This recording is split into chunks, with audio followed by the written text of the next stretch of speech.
वे झुक जाते हैं। जो तराजू वजनदार होता है वो नीचे रहता है। जो सद्गुणों से संपन्न होते हैं वे विनम्र होते हैं।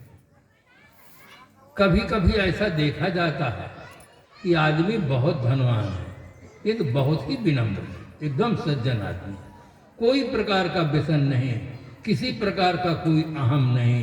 तो सज्जन आदमी तो उनकी प्रशंसा करते हैं कि बहुत अच्छे आदमी हैं, बहुत सज्जन आदमी हैं। सज्जन आदमी की भूर भूर प्रशंसा करता है। और जो दुर्जन आदमी है, अरे वो कहता है मत पूछो, इतने मक्खी चूस हैं कि इनके यहाँ जाओ तो एक बीड़ी भी नहीं देते, एक तम्बाकू भी कोई नहीं पूछते हैं, एक सिगरेट नहीं देते हैं, इनके यहाँ कोई आधुनिकता नहीं, बोतल नहीं देते। वो तरह तरह से आलोचना करते हैं। बंधु, आलोचना से आप न डरिए। ये संसार बहुत विचित्र है, विचित्रो अयं संसारा। ये संसार सबको कहता है, हम सबको भी कहता है। एक विद्यालय में छुट्टी हो गई थी, उसी विद्यालय के प्रांगण से निकलना था, तो स्कूल के बच्चे लोग हंसते हुए दौड़ते हुए कहने लगे, नार्य विग्रह संपत नासी मुड़मुड़ाए भैंस, कह करके हंस रहे थे। हम लोग भी हंस रहे थे, वो भी भाग रहे थे, हम लोग चल रहे थे। सबको लोग कहते ज्यादा बोलो तो कहते बहुत बातूनी, कम बोलो तो कहे भोंदू है, कुछ जानता ही नहीं। ज्यादा काम करो तो कहे इंसान नहीं है, शैतान है, इतना काम करता। और कम करो तो कहे पक्का बेईमान है। तो दोनों तरफ से कहता है। भक्ति करो, संतों के पास जाओ, सेवा करो, दान धर्म करो, तो कहता है अरे 9 से चूहा खाकर बिल्ली हज करने की चली। अवृद्ध अवस्था में इनको साधु सन्यासी अच्छे लगने लगे। न करो तो कहे इनके भाग में कहाँ लिखा कि भगवत भजन करो। ये अभागे आदमी, इनके भाग में कुछ है ही नहीं। तो दोनों तरफ से संसार कहता है बंधु, हमें विनम्र होकर सेवा करनी चाहिए, माता पिता बड़ों का आदर करना चाहिए। जो विनम्र होते हैं वो छोटे नहीं। आप रामायण के उदाहरण से समझें। महाराज श्री राम अत्यंत विनम्र और परशुराम जी एकदम दूसरी भाषा का प्रयोग करते हैं, किंतु अंतिम में परिणाम क्या निकलता है?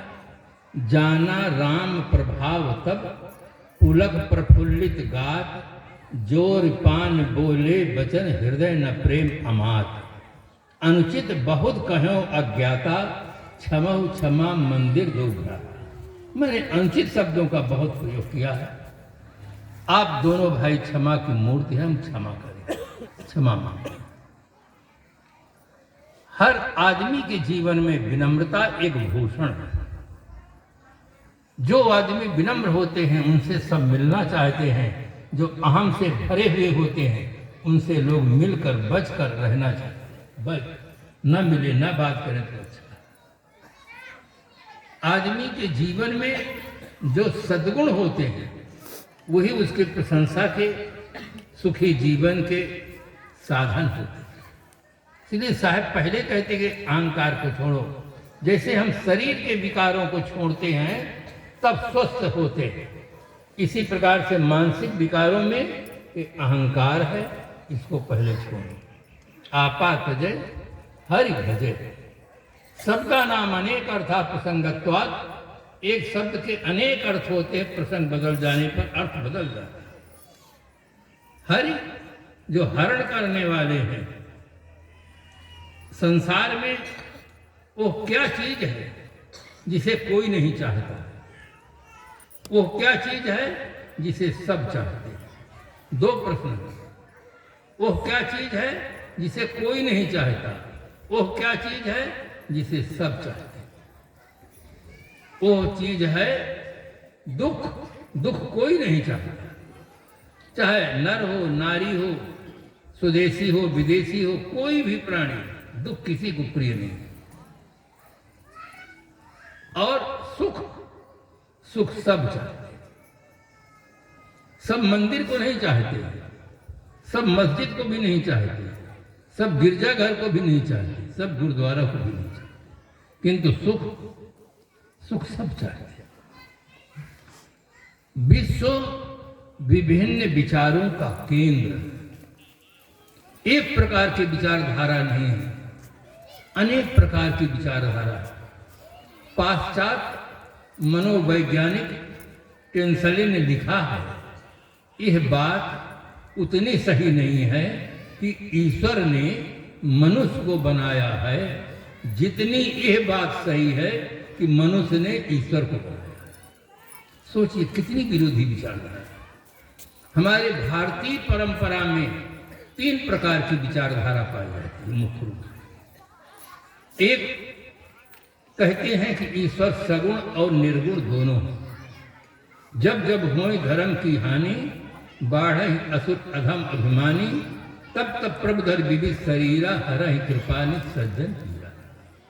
यदा यदा ही धर्मस्य ग्लानिर्भवति भारत, अभ्युत्थान धर्मस्य तदात्मानं सृजाम्यहम्।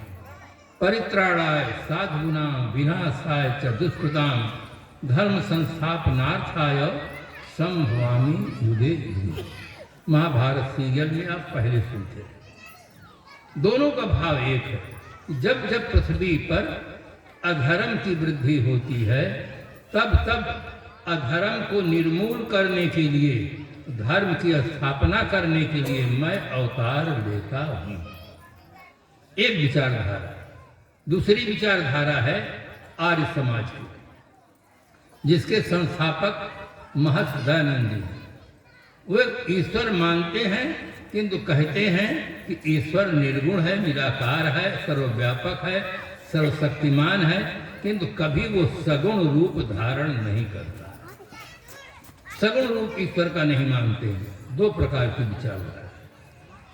गीताकार ने लिखा, सिद्धा नाम कपिलो मुनि। सिद्धों में मैं कपिल मुनि।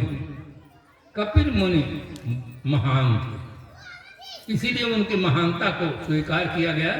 सिद्धा नाम कपिलो मुनि, सिद्धों में मैं कपिल मुनि। और कपिल मुनि सांख्य दर्शन बनाते हैं, और सांख्य दर्शन में उन्होंने लिखा ईश्वरा सिद्धा, ईश्वर नहीं है। तो हमारी भारतीय परंपरा में 3 प्रकार की विचारधारा है। एक कहते हैं ईश्वर सगुण निर्गुण दोनों है, एक कहते हैं केवल निर्गुण है, एक कहते हैं ईश्वर है ही नहीं। अब विश्व तो इतना विशाल है, तो पता नहीं कितने प्रकार की विचारधारा है। इसलिए हर आदमी को शास्त्रों में, महापुरुषों में, परंपराओं में श्रद्धा रखते हुए बुद्धि की कसौटी से कसना चाहिए कि कौन सा सिद्धांत सही है। सब सही नहीं होता है। गुरुजन हमें पढ़ाते हैं 2 धन 2 बराबर 4, 4 उत्तर सही है, 5 गलत है, 3 भी गलत है, 1 उत्तर सही होता है। जिंदा आदमी सब काम करता है और मुर्दा नहीं करता है। तो कोई कहे कोई जिंदा भी करता है, कोई मुर्दा भी करता है। ऐसा नहीं हो सकता। जिंदा ही काम करता है, मुर्दा कुछ नहीं करता। चाहे जिस देश का मुर्दा हो, मुर्दा कुछ काम नहीं करता। तो इस प्रकार से हमारी आस्था सत्य में होनी चाहिए। यहाँ पर हरि कहते हैं हरण करने वाले। दुख कोई व्यक्ति नहीं चाहता है। दुख का मूल कारण है अज्ञान। तस्य हेतु अविद्या। दुख का मूल कारण अविद्या है, अज्ञान है।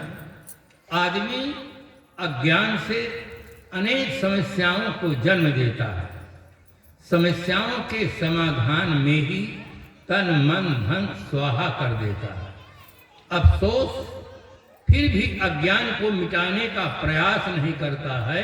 बहाना यह करता है कि समय नहीं मिलता। आदमी बहाना करता है कि हमें अज्ञान को मिटाने के लिए समय नहीं है और गलत काम करने के लिए समय है।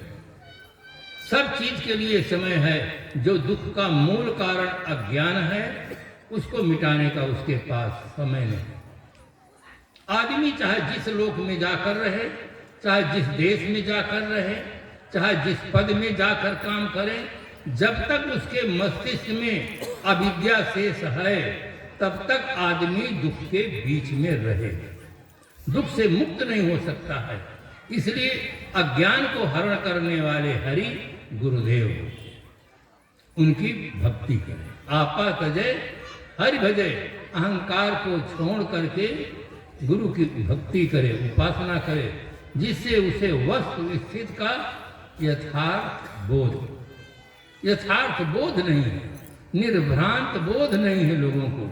इसी कारण से संदेह में पड़े रहते हैं कि राग करें कि विराग करें, संयम से जीवन जिए कि असंयम से जीवन जिए, क्या करें क्या न करें, मन में दुविधा बनी रह जाती है।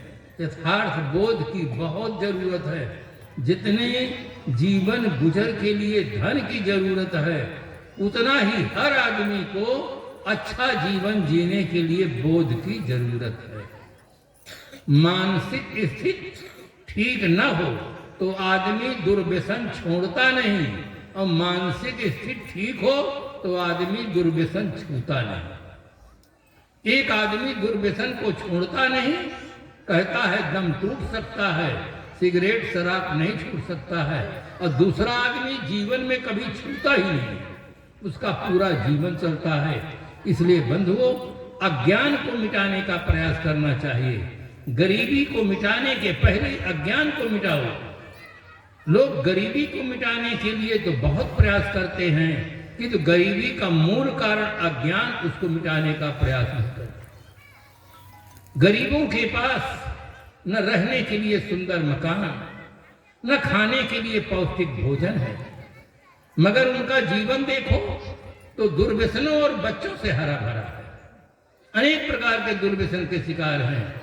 और घर देखो, घर में खाने का ठिकाना नहीं, पूरा घर बच्चों से भरा है। गरीबों की समस्या है भूख लगे तो खाएं क्या। गरीबों की समस्या है भूख लगे तो खाएं क्या। अमीरों की समस्या है क्या खाएं तो भूख लगे, उनको भूख ही नहीं लगती। डॉक्टर साहब से पूछते रहते, साहब क्या खाएं तो भूख लगे। कब्जियत रहती है, अपच रहता है, गैस बनती है, भूख ही नहीं लगती।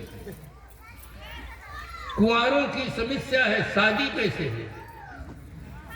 कुंवारों की समस्या है शादी कैसे हो। शादी वालों की समस्या है झंझट से छूटे कैसे।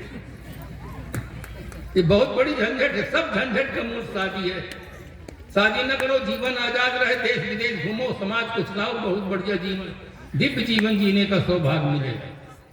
किंतु आदमी रह नहीं पाता है क्योंकि मानसिक स्थिति अच्छी नहीं।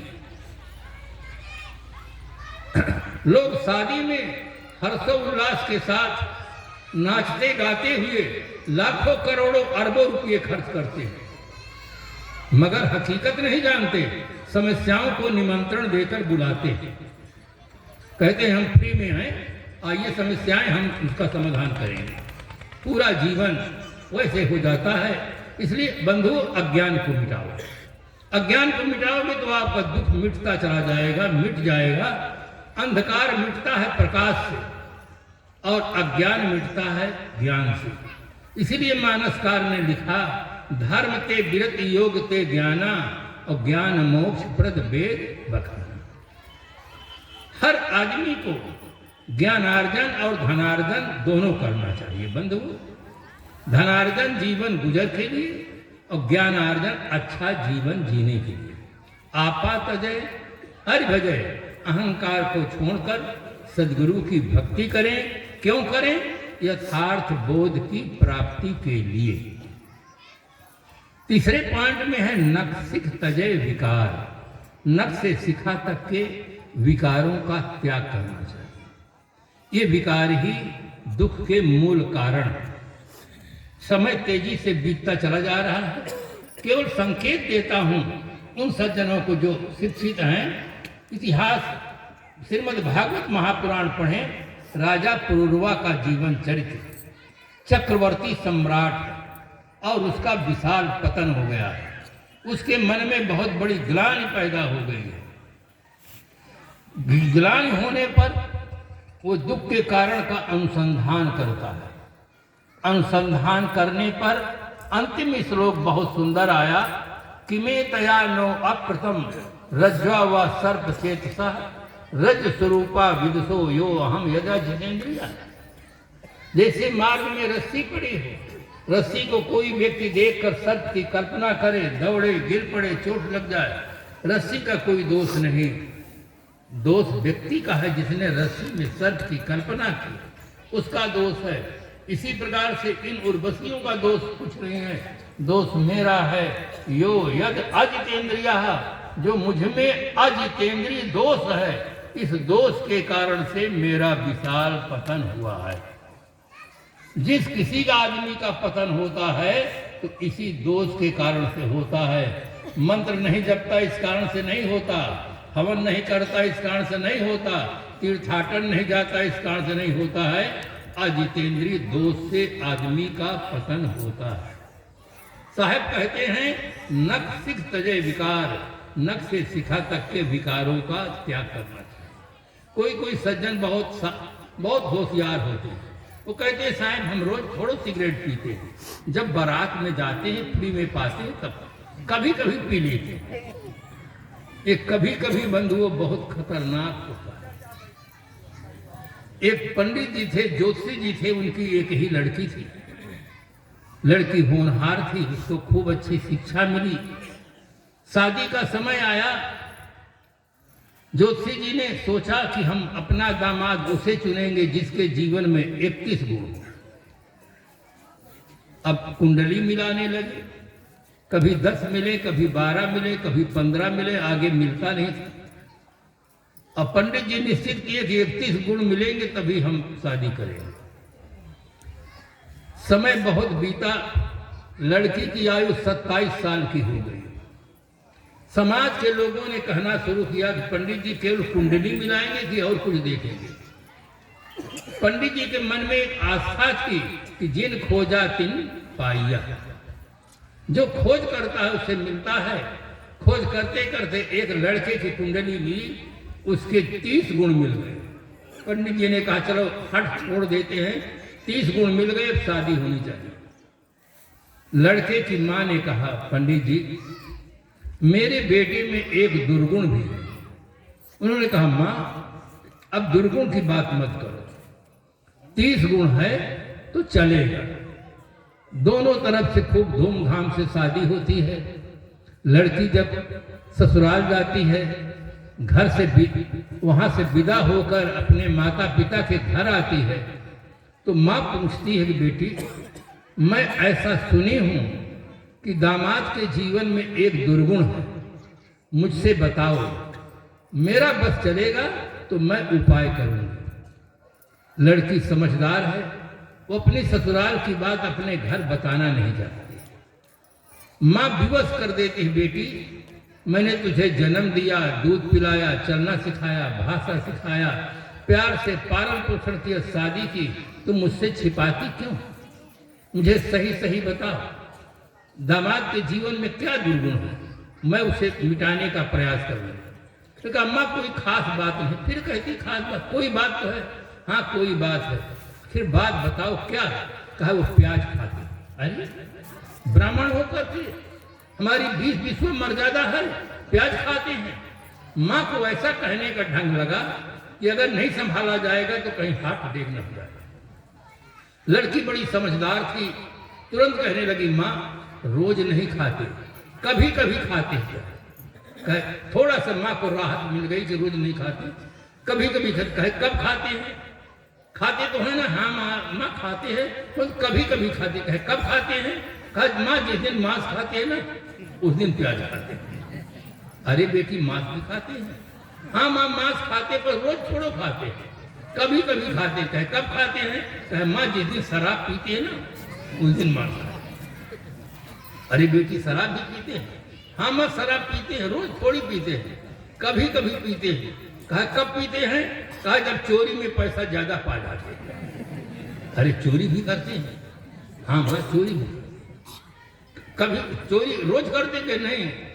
कभी कभी करते हैं, जब जुए में सब हार जाते हैं तब चोरी करते हैं। अरे माँ बेटी तू तो कहती है कोई खास बात नहीं है, ये तो जितना मैं पूछती जाती उतना तो बताती चली जाती है। ये बंधुओं कभी कभी बहुत खतरनाक। एकदम से जीवन में त्याग होना चाहिए। जैसे सत्यवती ने कहा कि कोटि जन्म तक रगर हमारी, वरम संभनत रहो हमारी। रामायण में ये चौपाई बहुत महत्वपूर्ण है। आदमी के अंदर साहस का प्राण फूटती है, दृढ़ निश्चय बतलाती है। एक जन्म नहीं, करोड़ों जन्म अगर मुझे लेना पड़े तो मैं लूंगी, कुमारी रहूंगी, पर भरूंगी तो शंकर जी को। कितना दृढ़ निश्चय! आदमी के दृढ़ निश्चय में बहुत बड़ा पावर होता है। आदमी जब दृढ़ निश्चय कर लेता है तो शरीर को छोड़ देता है, जहर खा लेता है, रेलवे लाइन की पटरी पर लेट जाता है, फांसी लगा लेता है। जब आदमी शरीर छोड़ सकता है तो क्या दुर्व्यसन नहीं छोड़ सकता? दुर्व्यसन भी छोड़ सकता है, किंतु उसके पास अभी विल पावर नहीं। इसीलिए सत्संग की बहुत बड़ी आवश्यकता होती है। सत्संग से वो विल पावर मिल जाता है। संत सम्राट श्री कबीर साहब ने साहस का प्राण फूंकते हुए कहा, कर वहिया बल आपनी, छाण वीरानी आस, जाके आंगन नदिया बहे सोकस मरे। कितना बड़ा साहस का प्राण फूंका। इसलिए हर आदमी के अंदर आत्मबल होना चाहिए, मनोबल होना चाहिए कि हम सारे दुर्व्यसनों को, सारे दोषों को छोड़ देंगे। कहाँ ही कबीर जान दे वही, जब से चेते तब से सही। जब से हमें कोई संत मिल जाए, गुरुजन मिल जाए, समझ अच्छी हो जाए तो दृढ़ निश्चय कर लेना चाहिए कि हम अपने जीवन को निर्मल बनाएंगे। शेष जीवन अस प्रभु कृपा करो यही भांति, सब तज भजन करो दिन रात। ऐसा निश्चय करो। संसार को संभालते संभालते 50, 60, 70, 80 साल बीत गया बंधुओं, अब अपने को संभालो। अंत भला तो सब भला, अंतिम में अपने आप को संभालो। इसलिए साहब कहते हैं नक्शिक सजे बिगाड़, सब जीवन से निर्भय रहे, साध मता है साध। सब जीवन से निर्भय रहे। कुछ लोग कहते हैं कि केवल आदमी के ऊपर दया करनी चाहिए और दूसरे के ऊपर नहीं। एक व्यक्ति से मुझसे बात होने लगी, उसने कहा भगवान ने आदमी के खाने के लिए जानवरों को बनाया है। मैंने कहा मैं भी कुछ पढ़ता रहता हूं, परंतु मुझे तो ऐसा नहीं मिला।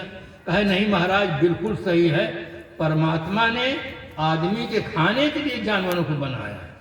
तो मैं उनसे पूछा, मैंने कहा महिलाओं के सिर में बाल होते हैं और उनमें जुएं पड़ जाते हैं, तो उनको खाते हैं आप कि नहीं खाते? इतना शर्मिंदा हुए कि सिर नीचे कर लिए, ऊपर कहीं सिर न उठाए।